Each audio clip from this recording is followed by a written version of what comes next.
নমস্কার, আমি টুম্পা। আমার নতুন চ্যানেলে আপনাদের অনেক স্বাগত। আপনারা কেমন আছেন? আশা করি ঠাকুরের কৃপায় ভালোই আছেন। আমরাও ঠাকুরের কৃপায় ভালোই আছি। এখন আজ হচ্ছে শনিবার, আর শনিবার সকাল বাজে 5টা 43। আর ঘুম থেকে উঠেছি ঠিক 5টায়, ঘড়ির কাঁটায় যখন 5টা বাজে তখনই। তারপরে তো আমরা ঘুম থেকে উঠে মতোই আর কি কাজকর্ম করতে পারি না, ওই একটু এদিক ওদিক ঘুরছিলাম। আর তারপরে হচ্ছে নিজের সকালের প্রাতঃক্রিয়া করেছি। আর তারপরে এই যে ব্রাশ করে নিচ্ছি। ব্রাশ করে নিজে ফ্রেশ হয়ে ড্রেস চেঞ্জ করে এই যে চুল আঁচড়ে নিচ্ছি। সকালবেলাটা একটু নিজে ফ্রেশ হয়ে নিলে তারপরে দেখবেন কাজ করতে না একটু বেশিই ভালো লাগে আর কি। যাই হোক, এবার তো মনাদেরকে তুলতে হবে, ওদেরকে ব্রাশ করাতে হবে, তাই জন্য ব্রাশেও পেস্ট লাগিয়ে নিয়েছি ওদের। আর এবার ওদের ব্রাশ করিয়ে নেবো। তার আগে দরজায় একটু জল দিয়ে দিচ্ছি। আসলে রাত্রে তো আমি ঘর দুয়ার ঝাড়পাট দিয়েই রাখি আর কি, কেননা সকালে একদম সকালে উঠে না ঝাড় কখন দেব, তাই না? একদম সকালেই যেহেতু মনাদের স্কুল থাকে, তো সেই কারণে আরও ভোরে উঠতে হয় যদি কিনা ঝাঁট মোছা করতে হয়। তো আমি একটু বেলার দিকেই করি আর কি, ওদের স্কুল দিয়ে এসে। তো যাই হোক, ওই দরজার সামনে জল দিয়ে তারপরে একটু সামনেটা একটু ঝাড় দিয়ে নিয়েছি। আর তারপরে এসে মেয়েকে গুছিয়ে নিয়েছি। 2 মেয়েকেই গুছিয়ে নিয়েছিলাম, কিন্তু ছোটো মেয়ের না পেটের মধ্যে কেমন ব্যথা করছে, তাই ওকে আর স্কুলে নিয়ে গেলাম না, ওকে ওর বাবার পাশে শুয়ে দিয়েছি। আর তারপরে এই যে মেয়েকে স্কুলে দিয়ে এসে এই ঘরের বিছানাটা আর কি গুছিয়ে নিচ্ছি। আসলে একটার পর একটা তো কাজ করতেই হবে। তো এই সকাল থেকে মেয়েদের মানে বাসি কাজ, স্কুলে দেওয়া মেয়েদের, তারপরে আর কি রান্না বান্না ও সব কিছুই থাকে। তো এগুলোই এক এক করে করে নিই, যেভাবে আর কি করি সেটাই আর কি তোমাদের সঙ্গে শেয়ার করছি। আর এই যে দেখো, প্রত্যেক দিন রাত্রেবেলায় কিন্তু আমি ডাইনিং টেবিলটা মুছেই রাখি, কিন্তু ওই যে সকালবেলা উঠে মুছতে হয়, কেননা বাড়িতে আরশোলা আছে। আর আরশোলা, পোকামাকড়, টিকটিকি, এগুলো যতই মানে কালো হিট লাল হিট ইউজ করা হোক না কেন, একেবারে কিন্তু বিলুপ্ত হয় না, ওই একটু আধটু থেকেই যায়। তো সেই কারণে না গাটা ঘিনঘিন করতে লাগে। তাই সকালে ঘুম থেকে উঠে কিন্তু এই কাজকর্মগুলো একদম মাস্ট, কাজকর্মগুলো করতেই হয়। তো যাই হোক, ওইসব কাজকর্মগুলো করে দেখো, পাশে একটা বাড়িতে বলেছিলাম না যে ফুল গাছ আছে, তো ওখান থেকে এই ফুল আর তুলসী পাতা নিয়ে চলে এসেছি, রেখে দিয়েছি। আর এই যে এখন আবার চলে এসেছি গ্যাসের কাছে। আর এর মাঝখানে না আরও একটা কাজ করেছিলাম, যেটা কিনা বড় মনার খুবই পেটের মধ্যে ব্যথা করছিল স্কুলে গিয়ে। তো ওকে আবার স্কুল থেকে নিয়ে চলে এসেছিলাম, স্কুল থেকে ফোন করেছিল। আর ওর শরীরটা না একটু খারাপই করছিল, তাই জন্য নিয়ে চলে এসেছি। আর এই ওয়েদারটা তো একদমই ভালো না। তো এই যে একটু আমার জন্য গরম জল করে নিলাম। আসলে প্রত্যেক দিন এই 1 কাপ করে গরম জল আমি খাই। আসলে আমার একটু কনস্টিপেশনের সমস্যা আছে, আর সেই কারণে আর কি এই কাজটা করে থাকি। আর গরম জল খেলে না মানে শরীরটা একটু বেশ চনমনে থাকে। তো যাই হোক, ওইদিকে ভাতও বসিয়ে দিয়েছিলাম, ভাতও হয়ে গিয়েছিল। আর এদিকে হাজব্যান্ড উঠে গেছে, আজকে যেহেতু হাজব্যান্ডের ছুটি আছে, সেই কারণে আর কি হাজব্যান্ড দেরিতেই উঠলো, তাই দেরিতেই আর কি চাটা করে নিলাম। আর সকালে ব্রেকফাস্ট বলতে কালকের রুটি করেছিলাম রাত্রিবেলা, আর কুমড়ো তরকারি করেছিলাম, তোমাদের তো দেখিয়েইছিলাম। কিন্তু সেই রুটি না 4টে রয়ে গেছে। হাজব্যান্ড যেহেতু 4টে রুটি খায়নি, 2টো রুটি খেয়েছিল, তো সেই রুটিগুলোকেই আর কি ওই এগ রোলের মতন করে নিয়েছিলাম। আর তারপরে আমরা সেটাই ব্রেকফাস্ট করেছিলাম। আর মেয়েদেরকে ভাত খাইয়ে দিয়েছিলাম, ডিম পোচ করে একটুখানি ডাল সেদ্ধ করে খাইয়ে দিয়েছিলাম। আর এই যে এখানে তারপরে এই যে দেখতেই পাচ্ছেন মোচাটা রান্না করব, তার জন্য মশলাটা করে নিয়েছি। ওদিকে মোচা সিদ্ধ করে নিয়েছি, আর চিংড়ি মাছও ভেজে নিয়েছি, মশলা কোটা করে নিয়েছি। আসলে এগুলো দেখবেন করে নিলে না রান্নাবান্না করতে সুবিধা হয়।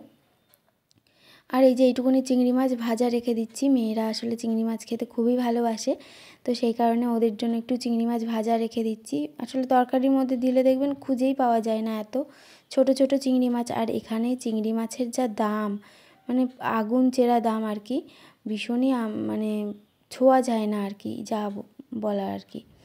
এইটুকুনি চিংড়ি মাছ তাই 500 টাকা কেজি। হ্যাঁ, তো যাই হোক, ওই নিয়ে এসেছিলো হাজব্যান্ড চিংড়ি মাছ বেশ কয়েকদিন আগেই, মোচা দিয়ে খাবে তাই। তো মোচাটা তো কালকে ছাড়িয়ে রেখেছিলাম, আর আজকে রান্নাটা করে নিলাম। আর মোচাটা খেতে খুবই ভালো লাগে। আর আজকে রান্না করব মোচা আর উচ্ছে আলু ভাজা, বেশি কিছু করব না। মেয়েদেরকে এই মোচার ঘন্ট দিয়ে ভালো করে মেখে আর ওই চিংড়ি মাছ ভাজা দিয়েই দুপুরে ভাত খাইয়ে দেবো।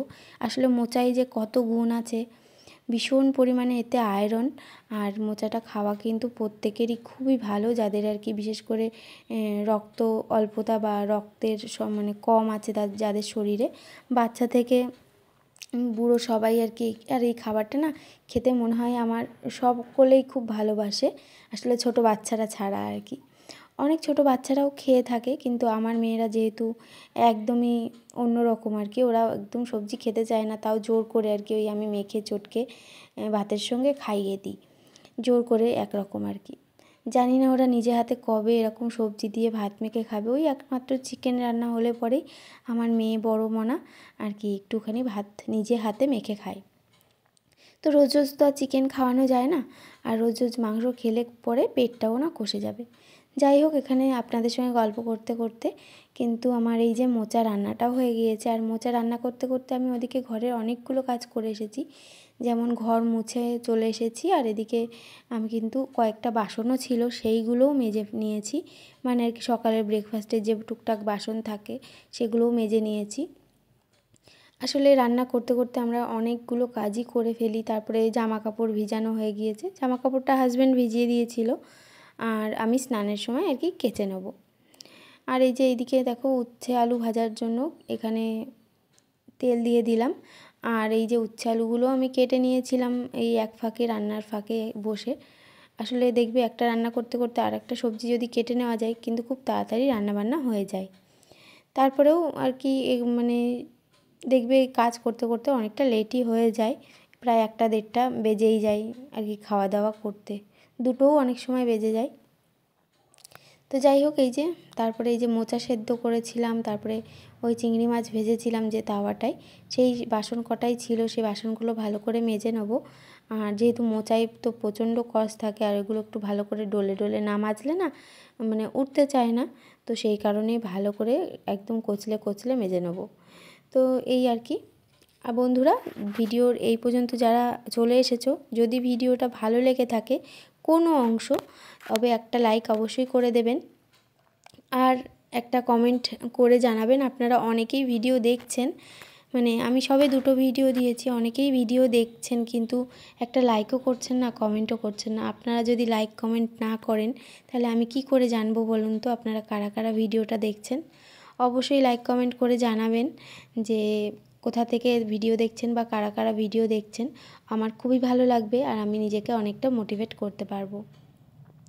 তো যাই হোক, পাশে বাড়ি যে বাড়ির থেকে আর কি ফুল আনি, সে বাড়ির থেকেই ওই ডাবটা মনাদেরকে খাওয়ার জন্য দিয়েছে, তো সেই কারণে আর কি ওর বাবাকে বললাম ডাবটা কেটে দাও ওদেরকে। তো যাই হোক, আজকে আর কেটে দেওয়া হবে না, রবিবার দিন আর কি কেটে দেবে। তো এখানে এই যে রান্না বান্না করা হয়ে গিয়েছে কমপ্লিট, ওদিকে বাসন মাজাও হয়ে গিয়েছে, আর এখানে এই যে তেলের কন্টেনারগুলো একটু তেল চিটচিটে হয়ে যায়, মানে কয়েকদিন বাদে বাদেই 2-1 দিন বাদে বাদেই, তো সেই কারণে বিশেষ করে গাটা না তেল চিটচিটে হয় না, ওই যে মুখের চারি সাইডটা ওইটুকুনি জায়গায় আর কি তেলটা চিটচিট করে। এই কৌটোগুলো না বেশ ভালো, যে গা বেয়ে পড়ে, সেই কারণে এখানে আসার পরে এই কৌটোগুলো অনলাইনে অনেক সার্চ করে করে মানে তাই কিনেছিলাম, যে ভেবেছিলাম যে যদি না পড়ে খুবই ভালো, নাহলে তো টাকাটা বৃথা যাবে। তো সত্যি কথা বলতে টাকাটা বৃথা যায়নি, বেশ ভালোই হয়েছে। আর আমার বাড়িতে মানে যে কাঁচের ডিসপেন্সারগুলো সেগুলো কিন্তু রয়েছে, তো ওগুলো বাড়িতে ইউজ করি। আর এটা যেহেতু ভাড়া বাড়ি, এখানে না কাঁচের জিনিস কোনো কিছুই নেওয়ার ইচ্ছা নেই, কেননা এখান থেকে ওখান হতে হতে কিন্তু ভেঙে চুরেই নষ্ট হয়ে যায়। আর আমাদের গৃহিণীদের প্রত্যেকটা জিনিস মানে খুব মায়ার আর খুব মানে শখের হয়, তো সেই জিনিসগুলো যদি একটু ভেঙে যায় আমাদের কিন্তু ভীষণই মন খারাপ হয়ে যায়, তাই না? তো যাই হোক, তারপরে এই যে গ্যাস ট্যাসগুলো ভালো করে পরিষ্কার করে নিলাম, মেজে একদম পরিষ্কার করে নিলাম, যেহেতু এই রান্নাঘর থেকেই কিন্তু আমার পুরো পরিবারের স্বাস্থ্যের একটা ব্যাপার আছে, সুস্বাস্থ্যের ব্যাপার আছে। কেননা এই রান্নাঘর পরিষ্কার পরিচ্ছন্ন থাকলে যেমন মা লক্ষ্মীও প্রসন্ন হয়, তেমন কিন্তু আমাদের পরিবারের সকল মানুষও সুস্থ থাকে, তাই না? তো সেই কারণেই রান্নাঘরটাকে পরিষ্কার পরিচ্ছন্ন নিট অ্যান্ড ক্লিন রাখা খুবই দরকার। তো এইভাবে আমি প্রত্যেক দিন রান্নার পরে কিন্তু রান্নাঘরটাকে ক্লিন করে থাকি, মানে সকালবেলা ঘুম থেকে উঠে থেকে শুরু করে বাচ্চাদেরকে স্কুলে দিয়ে আসা, বাসি কাজকর্ম, তারপরে রান্না বান্না, রান্নাঘর ক্লিন, এগুলো এভাবেই করে থাকি আর কি। তারপরে এই যে বেসিন ক্লিন করে নিলাম ভালো করে মেজে, একটা ওই যে স্কচ ব্রাইট আছে যেটা তারের স্কচ ব্রাইট, সেটা দিয়ে আর কি পরিষ্কার করে নিলাম। আর তারপরে এই যে একটুখানি ফিনাইল ছিটিয়ে এই রান্নাঘরটাকে ভালো করে মুছে নিলাম। ফিনাইল ছিটালে না রান্নাঘরে দেখবে একটা অনেক সময় মাছ মাংস মানে যারই গন্ধ থাকুক না কেন এই গন্ধটা কিন্তু চলে যায়। তো এর পোকামাকড়ও অনেকটা, পিঁপড়ের থেকেও মুক্তি পাওয়া যায়। আর বন্ধুরা, তোমাদের যদি ভিডিওটা ভালো লেগে থাকে অবশ্যই সাবস্ক্রাইব করে আমার পাশে থেকো। তোমরা অনেকেই ভিডিও দেখছো কিন্তু সাবস্ক্রাইব করছো না, অবশ্যই সাবস্ক্রাইব করে দিও, তাহলে আমি এই ইউটিউবে একটু এগিয়ে যেতে পারবো। এই যে তারপরে রান্নাঘর মুছে স্নান করতে চলে গিয়েছিলাম, আর বাইরে তো পড়ছিল অঝোরে বৃষ্টি, আর স্নান করে এই যে পুজো দিয়ে নিয়েছি। আর তারপরে জামাকাপড়ও কাচা হয়ে গিয়েছে, কিন্তু এখন ভাবছি কী করে মেলবো, ছাদে তো যেতেই পারবো না, তো ওই ঘরেই মেলে দেবো, রান্নাঘর দিয়ে ঘর দিয়ে মেলে দেবো, কিছু করার নেই। আর বর্ষাকালে জামাকাপড় শুকানো যে কী কষ্টের বলার মতন না। যদি তাপের হয় মানে রোদ বেরোয় তাহলে ঘরের মেললেও না অনেকটা পরিমাণে শুকিয়ে যায়, কিন্তু বর্ষাকালে কিন্তু ঘরে মেললেও শুকায় না।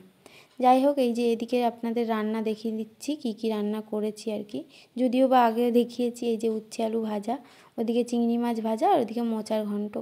এই হচ্ছে আজকে আমাদের কিন্তু লাঞ্চ মেনু। তারপরে দেখা হচ্ছে একেবারে আপনাদের সঙ্গে সন্ধেবেলায়। আর তারপরে একটু রেস্ট নিয়েছিলাম। আর এই যে সন্ধেবেলা হাজব্যান্ড একটুখানি বাজারে গেছিলো, বললো মেয়েরা তো সন্ধেবেলা রোজ আর কি ওই 1-2 হরলিক্স খেতে চায় না, তো ওই জন্য বললো ঠিক আছে তাহলে একটুখানি চিকেন এনে দিচ্ছি, তুমি ওদের একটু চিকেন পকোড়া করে দাও। আর ওদিকে একটু আমার জন্য গজাও এনেছিল, যেহেতু জানে হাজব্যান্ড আমি গজা খেতে খুবই ভালোবাসি। তাহলে চলুন বন্ধুরা, ভিডিওর একদম লাস্ট পর্যায়ে চলে এসেছি। আজ এখানেই বিদায় জানাই, আবারও দেখা হবে অন্য কোনো ভিডিওতে। আপনারা ভালো থাকবেন, সুস্থ থাকবেন, টাটা।